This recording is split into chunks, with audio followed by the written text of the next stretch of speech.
Podcast is intended for mature audiences. The views and opinions expressed are those of the panelists and do not reflect in any way those of the podcast partners, sponsors, or affiliates. Enjoy. Hi, this is Michael Buffer, and you're listening to the voice of the people. Let's get ready for Boxing Voice. Boxingvoice.com. WBC Productions. I must be the greatest. Let's get that done. I've been here before, and I know what it takes. Hard work, dedication. Boxingvoice.com. Mayweather's TV. He's the best. Win, lose, or draw, we coming to fight. Can't nobody take that away. We're coming to fight. They do what they can, I do what I want. When you look at how he throws that left hook, it starts out really low. We're going to see what kind of character he is. Oh, and the lefts and rights by Maidana. And it's all Marcos Maidana here. A lot of those punches off his shoulder. I think anybody out there listening, or your kid, anybody, think that that's a dangerous deal to make. I think it's perfect. Can you be strong for 15 minutes? Can you? Listen, the concentration is leaving a little bit. Pick it up. Pick it up.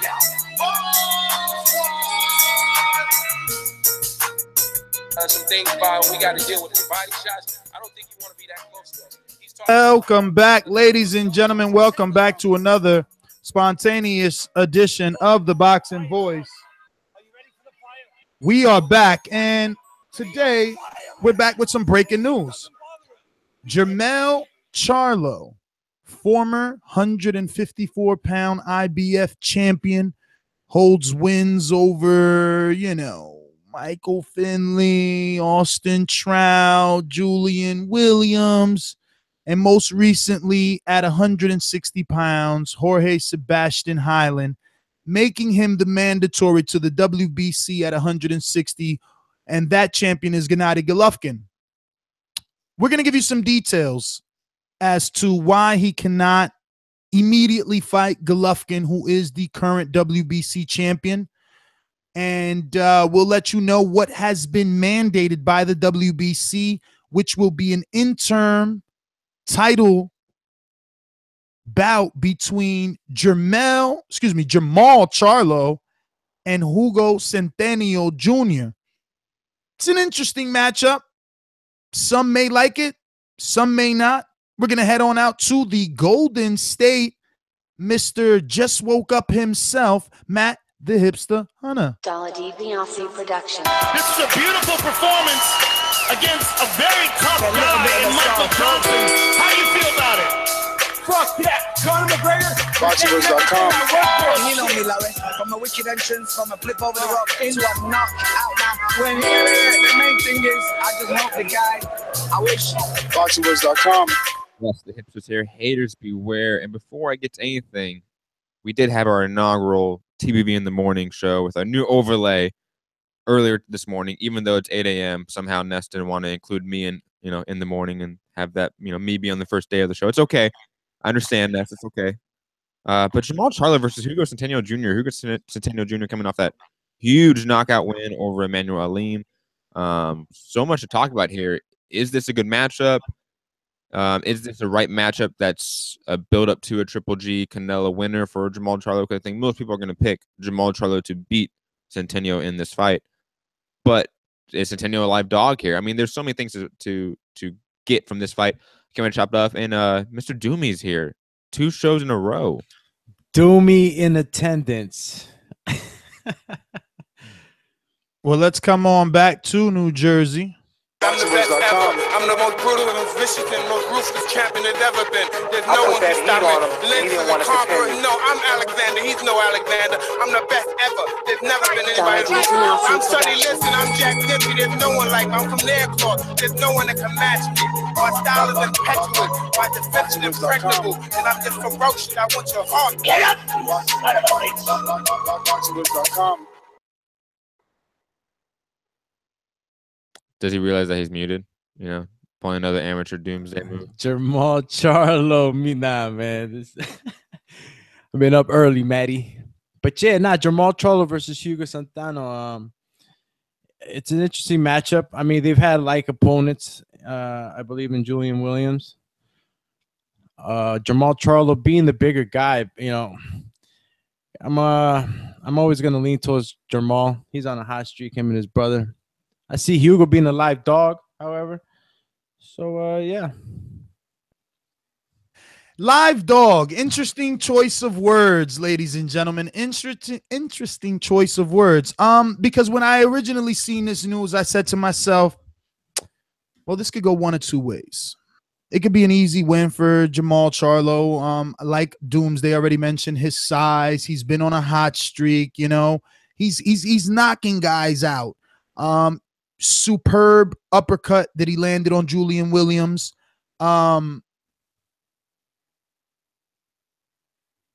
Also, the jab, right? Him and his brother are so fundamental, and they keep the jab out there. They have those fundamentals down packed for sure. Now, some people might get upset, right, Matt? I mean, definitely the PBC detractors are going to say, well, he's fighting a 154-pounder because Hugo Centennial did have a draw with a common opponent in Julian Williams at 154 pounds when he faced Julian J-Rock Williams. Many of us had J-Rock winning the fight, but Centennial got a draw nonetheless. And then he also lost at 154 pounds to Sulaiman, if I'm pronouncing it right. I believe he's Russian. They fought on Showbox. Yes. But since then, he's been able to bounce back. I believe he changed trainers. He's not with Eric Brown anymore, I don't think. And he put on some weight. He went up to 60, and he impressed the hell out of me. He just impressed the hell out of me with his knockout win of Emmanuel Alim.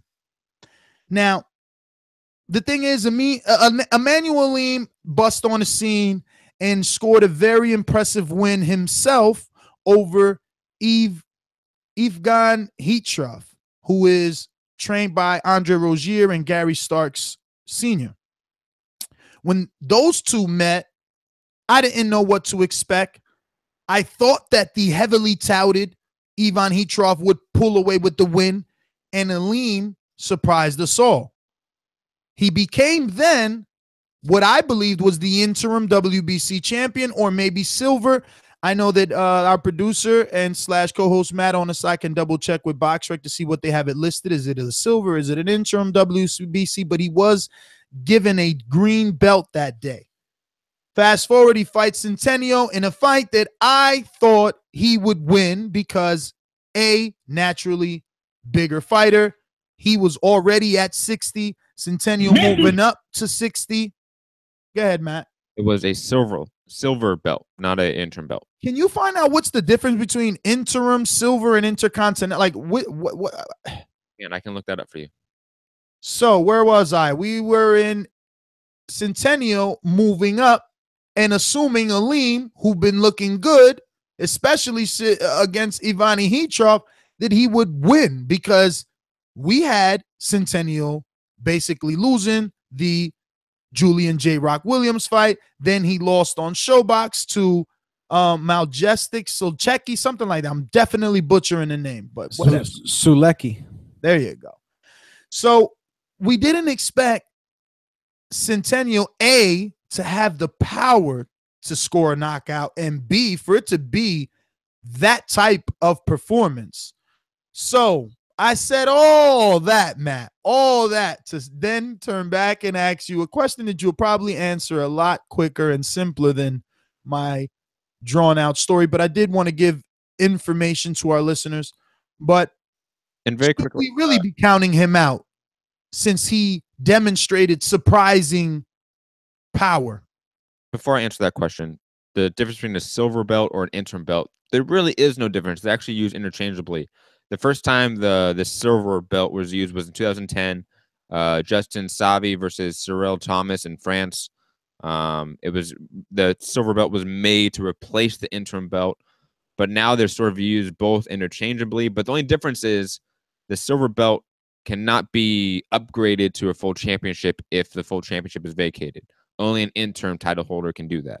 So let's say hypothetically, Triple G is the actual full WBC champion. Let's say this is for the interim belt.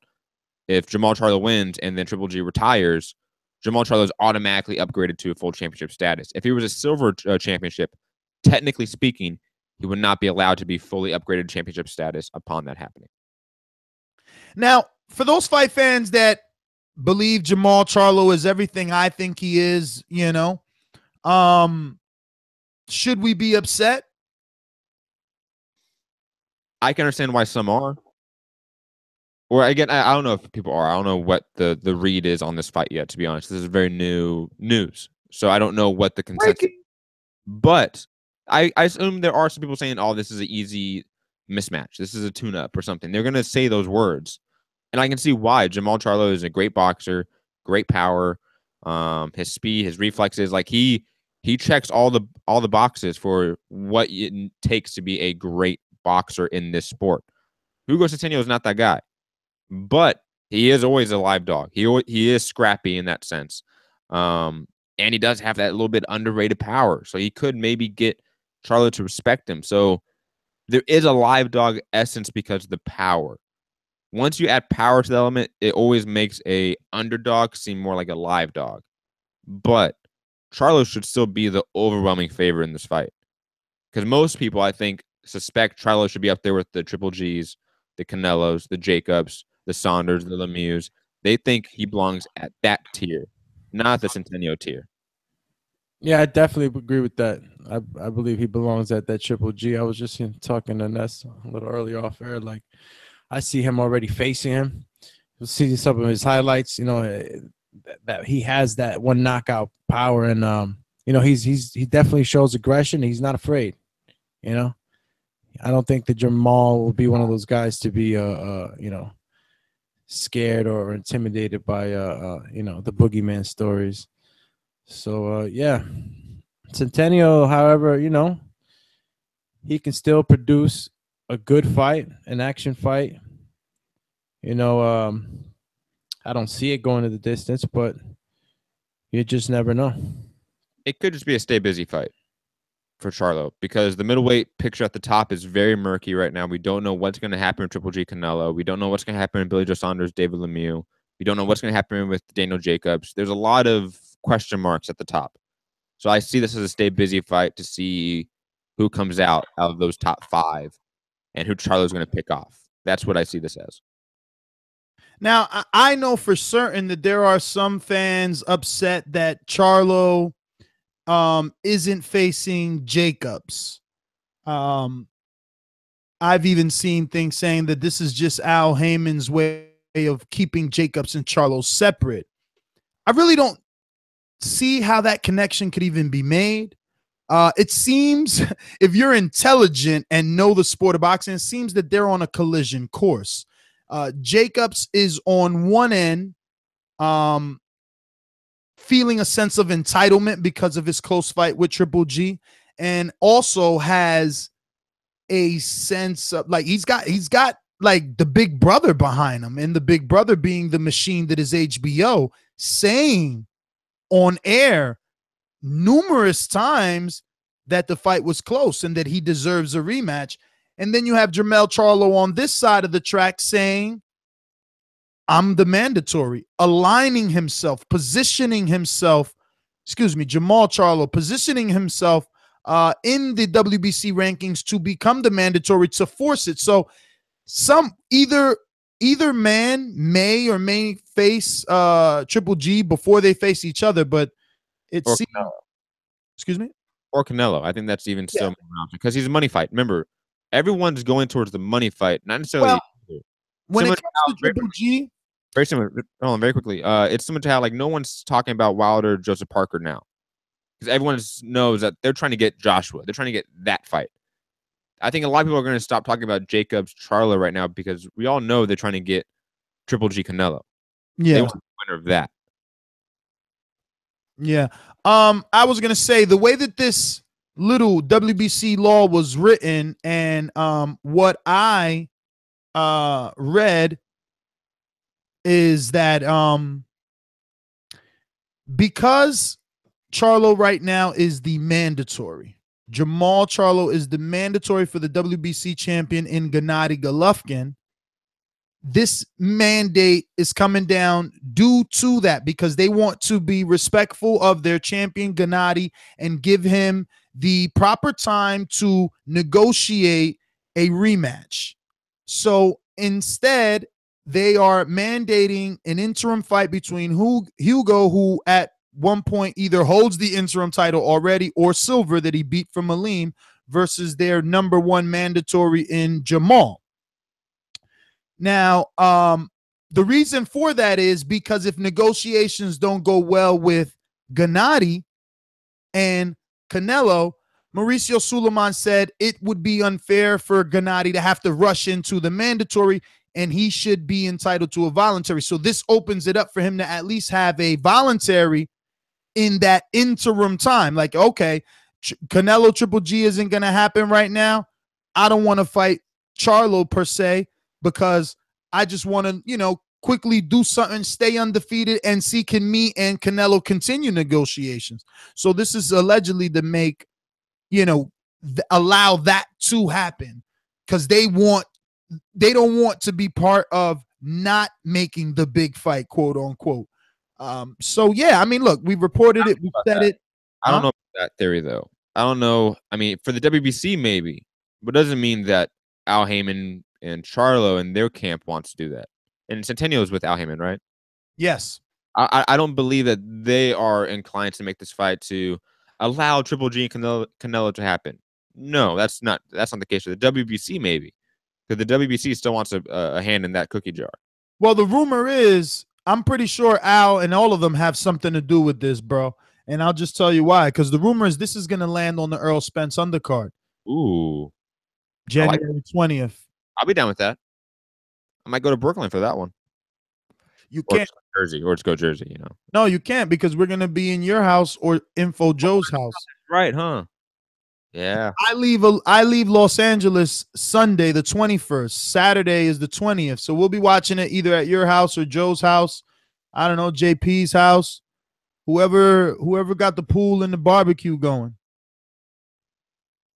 Well, that being said, I think you wanted to someone super chatted. Was it JD, or am I wrong about that? Did I read that wrong? Yep, JD. Shout out to JD on a super chat. He's on the line, but he doesn't want to speak. I guess final thoughts on the topic, guys. I mean, this was a quick one. Good matchup, though. Should we actually turn the music off and actually talk about the matchup really quick, right? Couple of minutes at least on the styles. I mean, we all are picking Jermall, obviously.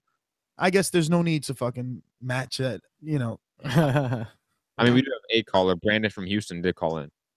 Oh, excuse me. All right. Well, you didn't tell me. But he just came in on the back, just came in 30 seconds in, Whoa, 30 seconds in. So luckily for you, Brandon, this call, your call. These calls are brought to you by El Camino Electrical Services, experts in electric vehicle charging stations. For consultations and turnkey installation, visit us at elcaminoelectricalservices.com. Brandon, you're getting on the line courtesy of JD, the super chatter, and El Camino. What up, bro? We're talking Jermall Charlo. He's just been mandated to get it in with Hugo Centennial. We're hearing it's going to be on the undercard of Earl Spence versus Lamont Peterson in the Barclays Center, January 20th. What are your thoughts? I got Jermall Charlo by murder. Murder. Wow. Yeah. How early? This dude doesn't have a shot. He got knocked out by J-Rock, huh? That's the same dude, right? Did he get knocked out by J-Rock, or did they go decision? No, Jermall knocked him out with an uppercut. Oh, yeah, Matt. Good looking out, man. Oh, Good looking out. Catching me on the back. I got you, TBV fam. Don't worry about it. Is that it, Brandon? Was that him? What? What, Brandon? Centennial. I said, was that Centennial who got knocked out by J-Rock? I didn't. Nah, he didn't get knocked out. It was a draw. I don't think he got knocked out. He got knocked down, I believe. But I did think I do believe he lost that fight, or I had him losing that fight. I thought J-Rock won that fight. But he didn't get knocked out. He got knocked out by someone else, though, I think. I think he got knocked out by someone else. Let me double check that. No, the Centennial fight was no contest. They couldn't roadblock him. Say what? They roadblocking Jermall. The Centennial fight was a no contest, not a draw. No, it's for the. Why was it a no contest? I'm not logged into BoxRec, so I forget. That's crazy. I remember that fight. I wonder if someone popped. Maybe when Centennial popped? Probably. That does happen. Oh, man. Well, there you go, Brandon. Thanks for calling in, my friend. All right. Yeah, I believe we all believe. Thank you, brother. Hit that thumbs up button. You heard Brandon. We all believe what you believe, man. Centennial's gonna have to shock us again the way that he did with Aleem, without a doubt. Let me go out to Texas. Hey, JD, you're getting some hate, man. People are ready to take that $100 bet, especially in your town of Texas. They're not happy that you're going against the Spencer. But that's a whole nother topic. JD, motherfucker. There's a lot of things I like to move, so just try to get on my games on my man down. I don't know why they gonna call me, but I'm a 54 pounder. But I have a brother that's at 160.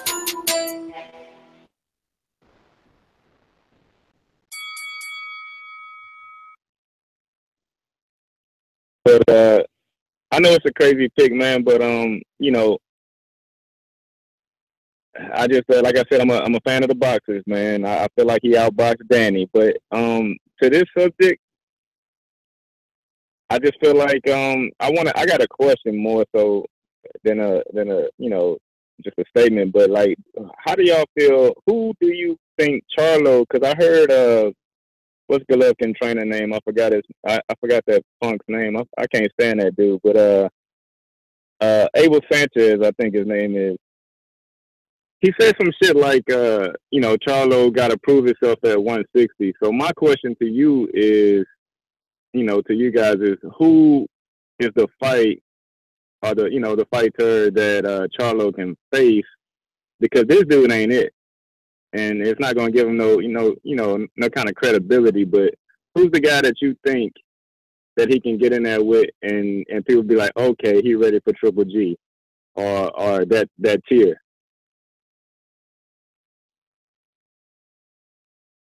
Jacobs, Lemieux, Curtis Stevens. But I think Centennial's a good matchup. I think you're wrong in your assessment. I mean, after Centennial did what he did to a natural middleweight in Emmanuel Aleem, who has a solid win over Ivan Heatrov, I mean, I don't think we could discredit Centennial.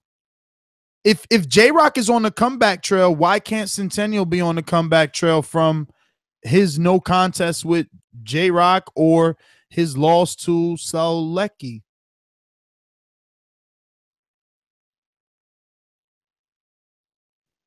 I mean, I don't know. I just know he ain't gonna get no credit. You know what I mean? He ain't gonna get no okay. As far as Abel Sanchez thinks, he's not gonna say, And then the way I feel like he ready already. You know what I'm saying? But I know that a lot of people not gonna feel that way. He got to prove himself. So I'm not mad at the Curtis Stevens fight, even though he's probably still asleep somewhere. But I mean, I don't feel like, I don't know, man. He got to have that name. I feel like him and Andrade is on a collision course. You know what I'm saying? Yeah. So whoever went out of them two. Who and Andrade? Then you can say, okay, they ready. Charlo. Come on, man. Charlo's not going to fight Andrade before Andrade fights Jacobs. Yeah, nah, I don't see that collision course you see. I think Jacobs and Jermall have a better shot. No problem, brother. Let's get up out of here. What you say, Matt? HBO. You don't think Andrade and Jacobs will fight before Andrade and Charlo? Yeah. I mean, I just think that's probably the most likely. I also think that Jermall and Jacobs would fight before Jermall and Charlo. You mean Jermall and Andrade? Yeah. Jermall and Charlo, yes. And is his middle name. Yeah, well, let's I think we final thought this one. Yeah, wrap it up. Wrapping up. I'm hungry as hell too. I need some coffee. Coffee? I know I made some. So man, I don't feel the way that JD feels. Interesting to see if you guys leave any comments to see how you feel about this opponent. And answer JD's question. If not Centennial, then who? I guess, Matt, in your final thoughts, give me your who as well. And do me Doomsday, your who as well. Because if it's not Centennial. Robbie says Monroe Jr. No, he just went off a loss. That makes 0 sense. Yeah, Gabriel Gabriel Rosado makes some sense. The name.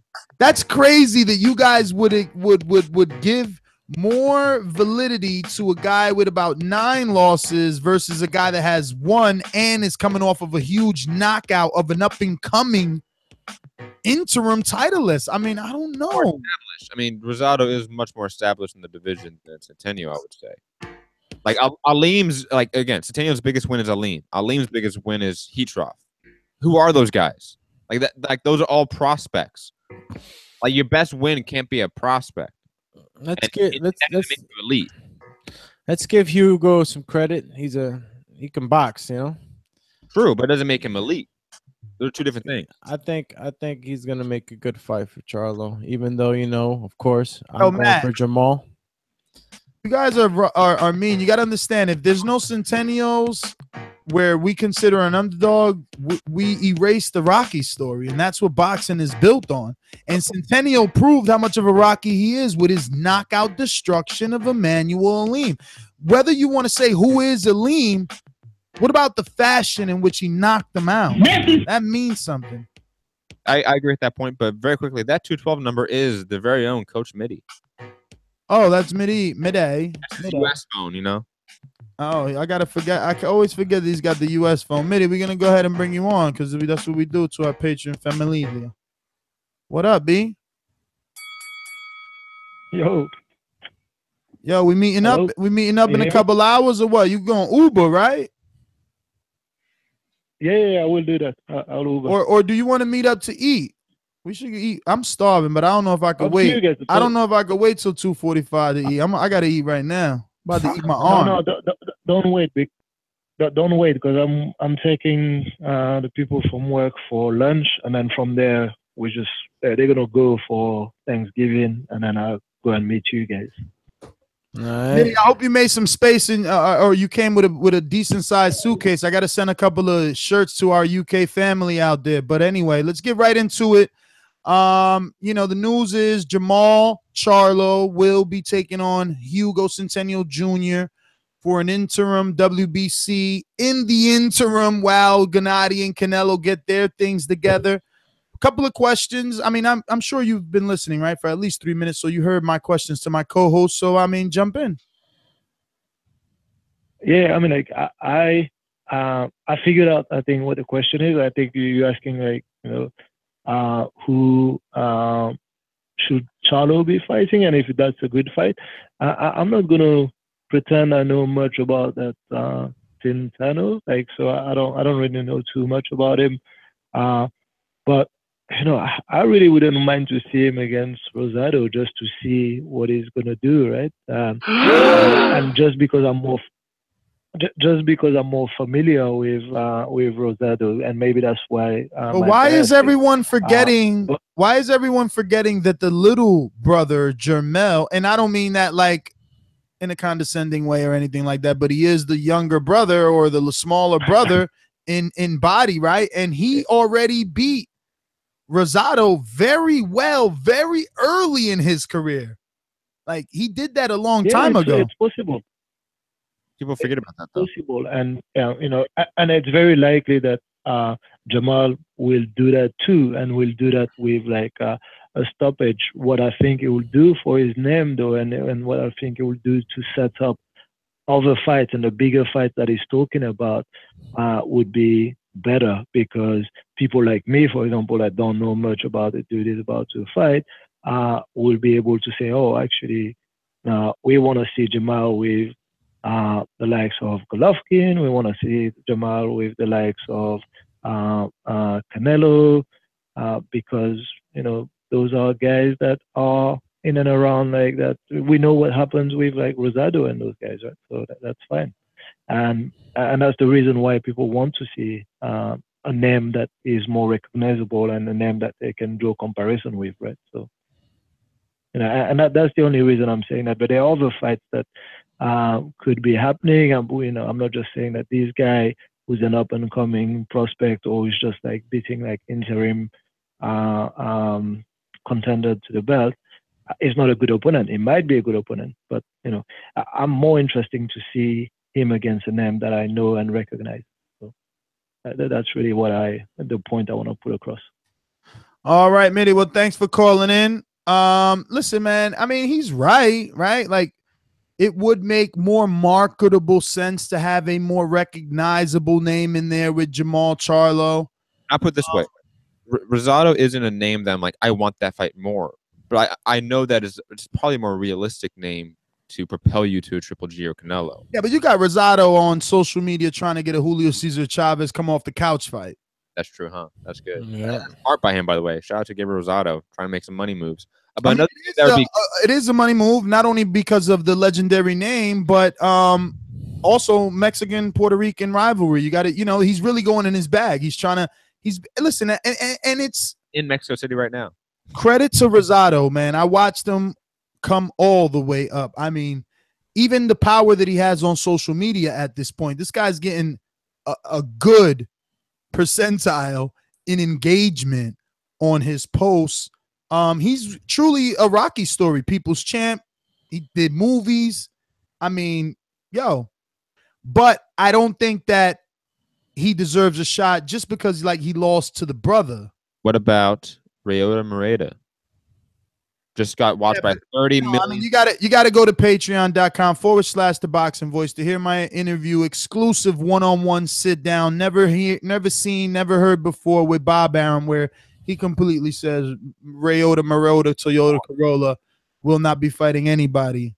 Or fighting in I don't even want to mess up where he's from. Where is he really from? I don't want, because he's from Japan. So they're going to be fighting in Japan because of something. I think he told me something about 33-point-something million viewers or something like that. Anyways, or we get to 60K subscribers and we drop that interview for free on YouTube. True. So tell a friend to tell a friend. Subscribe to the show. Subscribe to the YouTube channel. That's right. That Bob Arum interview, we talked about Terrence Crawford, Jeff Horn, Joseph Parker, Bryant Jennings, Ryota Moreta. Almost there, too. We're at 59,836 subscribers. Yes, so we're less than 200 away. So tell a friend, tell a friend. Less than 200. And guess what? It's only almost 12 o'clock noon here, which means it's almost 9 o'clock for Matt. And we've already done 2 shows. So on that note, I'm your host, Nestor Gibbs. Find me on Instagram and Twitter at NestGTO. And I'm Matt the Hipster Hunter. You can find me at Mixed Combat News on Twitter, Matt Hunter TV on Instagram, and my MMA podcast, Mixed Combat Radios on Patreon, SoundCloud, YouTube, iTunes, etc. Peace. Maddie sound like the Matchbox guy. You can catch me on Facebook, Alexander Lainez. Catch me on IG, Alex_Doomsday_Lainez. Twitter, Alex Lainez TBV. And if you're on, I believe it is our $15 Patreon tier, come and sign up before Christmas. Well, I guess I got to put a cutoff date. I'm going to say December 15th is the cutoff date for the signups on Patreon to receive the Patreon-only TBV Podcast Kings shirt. Some of my UK listeners, you'll be receiving yours soon enough. Since Coach Mitty is on U.S. soil, we'll send them with a TBV shipment to get it out to you guys. Robbie Hearn, I believe he got his already. If not, it is on its way, my friend. And, Dove Joel and, so many others. So what else did I want to say? Your continued support on Patreon allows us to go to these camps. We're already in talk with Earl Spence, everyone's favorite fighter, right? He already told us sometime next month. You know, December is an expensive month, not only because it's the holidays and we all have families, but also because flights tend to go up in price because they want to milk us. So we're going to need that support from you guys. Keep them signups coming. Keep them super chats coming, because we're going to have to buy those plane tickets to go see Earl Spence in a very high flying season. But don't forget to subscribe to the iTunes if you want to use this for your working out, your walk in the parks, on your commute, your flights. Remember, it's podcasts as well. I'm out of here.